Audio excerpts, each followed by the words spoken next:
District के जनकपुर धाम। और आप देख सकते हैं हमने एक बहुत ही बड़ा धनुष के आकार का गेट को पार किया है। सीता स्वयंवर में राजा जनक में देखने को मिल जाएगा। जनकपुर जहाँ भक्ति, बाजार और संस्कृति तीनों मिलते हैं। यहीं से शुरू होती है राम जानकी मंदिर की रवानी और यहीं पे मिलती है सही सुकून है। रामानंद चौक से आज को यहाँ सोने की सीताराम जी की प्रतिमा मिली। उस मंदिर परिसर में हम जब पहुंचे तो भजन और आरती शुरू हुई थी। अब आपको बिना तंग करते हुए आपको मंदिर परिसर की आरती को सुनने का मौका देते हैं। बहुत सारे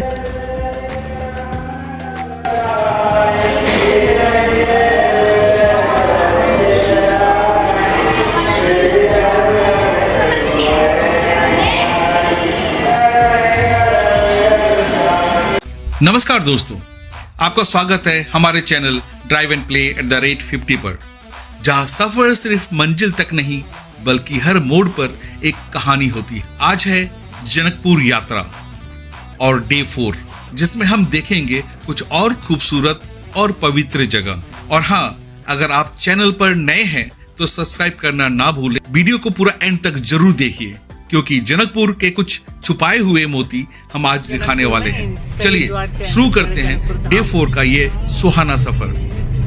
अब हम पहुंच गए हैं नेपाल के मध्य प्रदेश के धनुष डिस्ट्रिक्ट के जनकपुर धाम।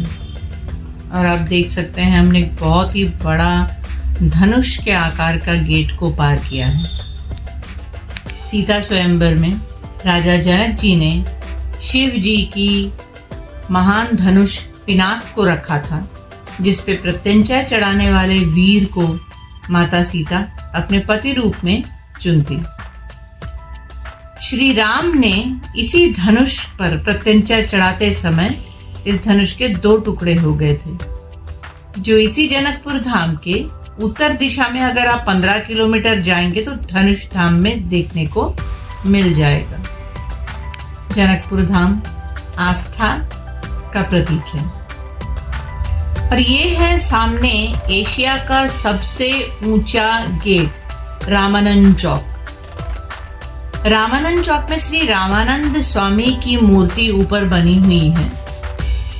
और ये आध्यात्म का, धर्म का, विश्वास का, शांति के प्रतीक के हिसाब से सबसे ऊंचा प्रवेश द्वार है धाम की तरफ जाता हुआ। रामानंद चौक, रामानंद द्वार। जनकपुर का दिल है रामानंद चौक, एक ऐसी जगह जहां भक्ति, बाजार और संस्कृति तीनों मिलते हैं। यहीं से शुरू होती है राम जानकी मंदिर की रवानी और यहीं पे मिलती है सादगी में छुपी मिथिला का असली रोशनी। यहाँ के रंग बिरंगे छतरियों, भक्ति गीतों और लोकल मिठाइयों में एक अलग ही सुकून है। रामानंद चौक सिर्फ एक चौक नहीं, ये जनकपुर की धड़कन। रामानंद चौक से थोड़ा आगे जाकर हाथ के राइट में घूम जाने पर हम अपने होटल पहुंच गए सीता सरन। यहाँ पर विशेष बात यह है कि ज्यादातर चीजें ही आपको राम सीता के नाम से ही मिल जाएगी। बहुत ही अच्छा होटल था, जहाँ पे एक रात रुकने के लिए काफी है। आप देख सकते हैं कि हम दिन ही दिन में पहुंच गए हैं, तो हमने आराम से फ्रेशन अप हुए, नहाया धोया और मंदिर दर्शन के लिए वक्त रहते निकल पड़े।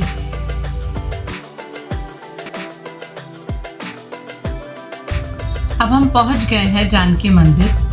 ये 3 मंजिला इमारत है, जो कोयरी वास्तुकला का बहुत ही बेहतरीन नमूना है।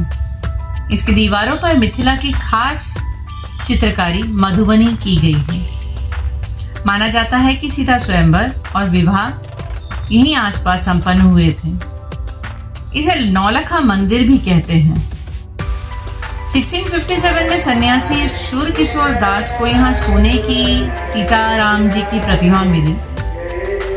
उसके बाद राजा मणि मुकुंद सेन ने ये बात सुनते हुए 1684 में यहाँ पे जमीन खरीदी और राम जानकी के नाम पर उसे रजिस्टर कराया। 1910 ईस्वी में ओरछा की रानी वृषभानु ने इस मंदिर को 9 लाख सोने की मुद्राओं में बनाया, इसीलिए नौलखा मंदिर भी कहते हैं। मंदिर परिसर में हम जब पहुंचे तो भजन और आरती शुरू हुई थी। अब आपको बिना तंग करते हुए आपको मंदिर परिसर की आरती को सुनने का मौका देते हैं। बहुत सारे देवी देवताओं के मंदिर हैं जहाँ पे आरती चल रही है। आप एंजॉय करें, इस परम अनुभूति का आप भी आनंद लें।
अभी मंदिर के अंदर आरती चल रही है। आरती का समय हम बस थोड़ी देर पहले पहुंचे थे यहाँ पर।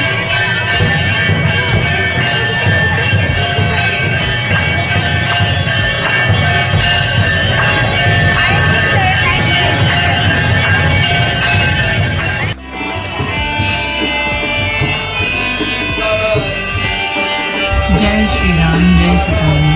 मंदिर परिसर के आसपास ही बहुत ही कम दूरी पर ही आपको श्री राम जानकी विवाह मंडप, राम मंदिर, जानकी वाटिका, गंगा सागर, दशरथ कुंड और बाकी सारे छोटे मोटे देखने के स्थल मिल जाएंगे। हम पहुंचे दशरथ कुंड, जहां पर संध्या आरती चल रही थी। दशरथ घाट पर बैठ के हमने संध्या आरती का ही आनंद दिया। आप इस भाव भक्तिमय संध्या का आनंद दें हमारे साथ। इसलिए अब मैं नहीं बोलती हूँ, आप भी इसको उपभोग करें। सही कहा तुमने। दशरथ घाट जनकपुर का एक शांत और पवित्र कोना, जिसका नाम राजा दशरथ के नाम पर रखा गया है। कहते हैं जब राम सीता का विवाह हुआ था तो अयोध्या से राजा दशरथ यही घाट पर उतरे थे और इस पवित्र जमीन पर कदम रखे थे। यहाँ बैठकर आज भी लोग मन से राम सीता का स्मरण करते हैं। पानी की हर लहर जैसे एक कहानी कही जाती है। ये सिर्फ एक घाट नहीं, ये याद है रामायण के उस पल की जब दो राजवंश एक पवित्र बंधन में बंधे थे।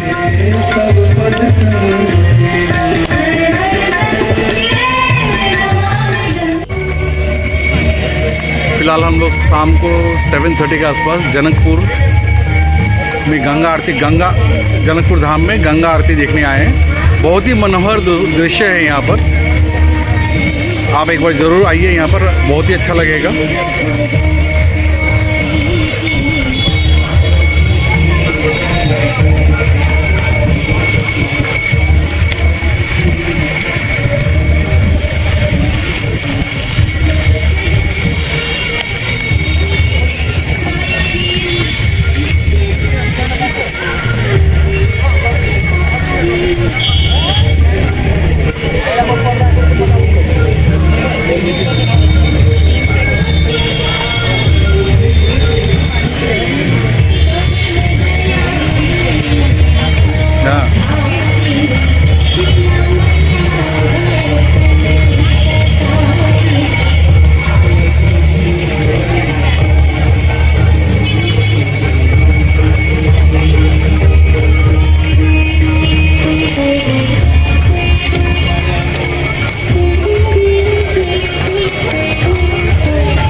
जनकपुर आके अगर आपने मिथिला थाली नहीं खाया तो समझिए ये यात्रा अधूरी रह गई।